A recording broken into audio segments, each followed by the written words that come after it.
Hello, this would be the review for Econ 101 Macroeconomics for the first exam. That would be chapters 23 through 28, and some review from your microeconomic course that we went over in the first week of class.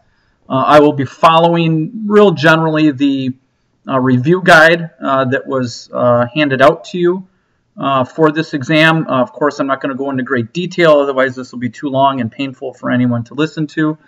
And so if we look at the section for the first section under the guide that says review stuff, you generally need to know the 10 principles.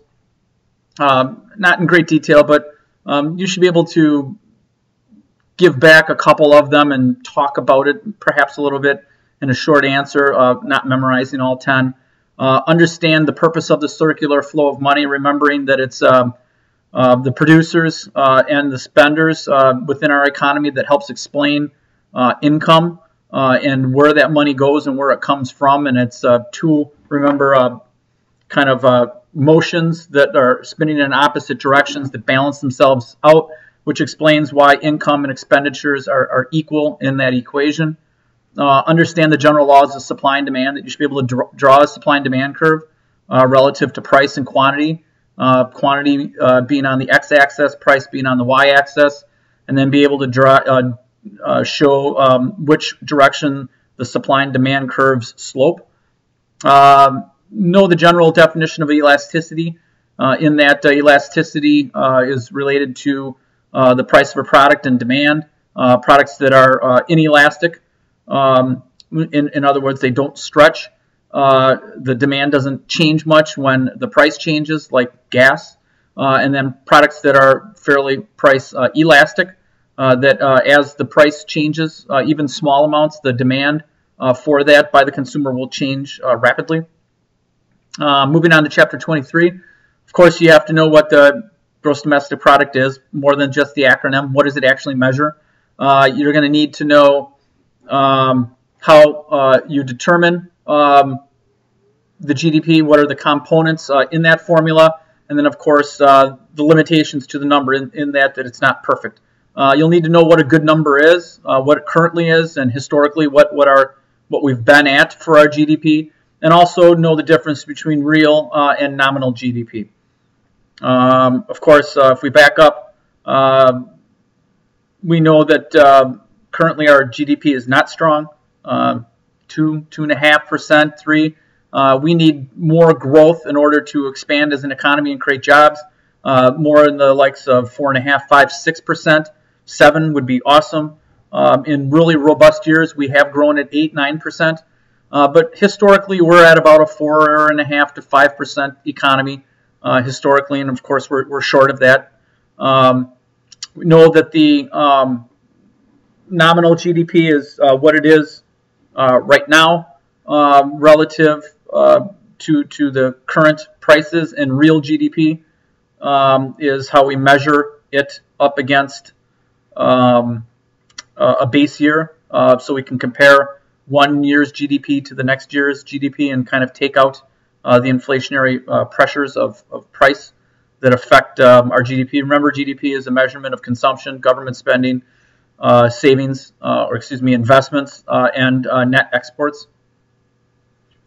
Chapter 24 looks at inflation through the lens of the CPI, which is Consumer Price Index, where we have an index of a market basket of goods that's measured by the government. The Bureau of Labor Statistics goes out and measures it, and they look at these categories, and then within the categories, items, and broad subsections to determine what are the prices and are they going up or down. It's also weighted, so some items that we use more often are weighted a little bit heavier than items that we don't.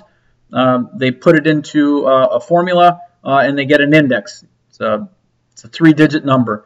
It really means nothing. The way that you find inflation, or the rate of inflation, is you need to take 2 years CPIs, consumer price indexes, find the difference, and then do the math to determine if it is statistically an increase or a decrease, and that rate of increase or decrease is the CPI. Right now, Our CPI, or inflation rate is low, 2%, 1.5%. It's historically been low. In the 70s, we've been up towards double digits, 11, 12%, which erodes the buying power of the dollar. We know that GDP is tied to our standard of living, as is our buying power of our dollar, which is related to the rate of inflation. But it has been low, and it's been low for a long time, knowing that the Federal Reserve does a lot to control the CPI and the supply of money, because it has to do with the supply of money, of course. Inflation does. And again, you need to know the difference between real and nominal rates because it's related to the CPI. Chapter 25 is talking about productivity, and we have a formula for productivity that you're going to need to know, and the components of that and what each one is. And productivity is a measure of how much we produce per unit of worker. And the more productive we are, the more that we grow, our GDP increases, and of course it affects our standard of living, which is something we're interested in. There are a number of different public policy items that we've talked about in class on how the public policy, remember public policy is government, what the government can and can't do to promote economic growth and productivity. And we talked about the pros and the cons for each one of those. So you should know something about that. Chapter 26 is on the financial systems. You need to know what the financial system is, the financial institution, and the financial markets. Financial markets, of course, the two big ones are the bond or the debt market, and then the stock or the equity market, and know something about each one of those, how a bond works, the indices on the stock market. Know that the bond market is an income market that's fixed to an interest rate, and the equities market or the stock market is determined, the price of the stock is determined by the supply and demand. We need to know the two financial intermediaries and a couple things about them, banks and mutual funds. And of course, what public policy has been used to induce saving and investment, like a 401k or a 403b, or tax incentives for businesses that would be more on the productivity side, but tax incentives to behave a certain way. Chapter 27 is on kind of our Finance 101 chapter, and you need to know that relatively speaking, we'd never use the simple interest formula, principal equals rate times time, so we use compound interest. And if we really want to look at what something is worth today into the future using future dollars, we're going to look at something called the present value of money, so we can compare apples to apples. And then there's the large part of the chapter that you need to focus on, of course, other than the definition of finance. And now that I mentioned it, you should probably know the definition of macroeconomics as well, is how do we manage risk? What are some of the ways in which risk can be managed, such as spreading it out, like through a mutual fund, and aversion to risk, and what that definition, what that vocabulary term means, your threshold of risk and return, and how comfortable you are with that, and the different types of things that you can invest in. A bond is far less risky in most cases than a stock. And then finally, our last chapter on unemployment. Of course, we need to define what unemployment is in the different vocabulary terms, such as employed, unemployed, and not in the labor force. You have to understand what is the current unemployment rate, and also the labor force participation rate, and are those good numbers compared historically? We know right now they're both bad.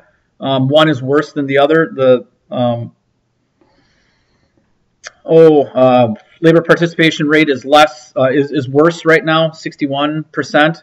Historically, it's the worst it's been in 30-some years. Our unemployment rate is bad, but it's better than it was several years ago. Still well above our normal rate of unemployment, which is around 4%, knowing that we will always have unemployment because of fractional and structural issues, and you need to know what the difference of those two are and be able to explain that. Understand that unemployment is like the other numbers, has some flaws. What are they?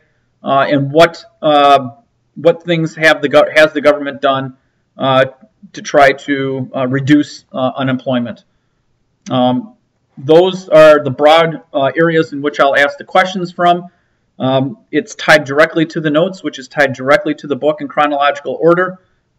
So using all of those resources, you probably know what the questions are going to be already. And good luck, and we'll see you soon.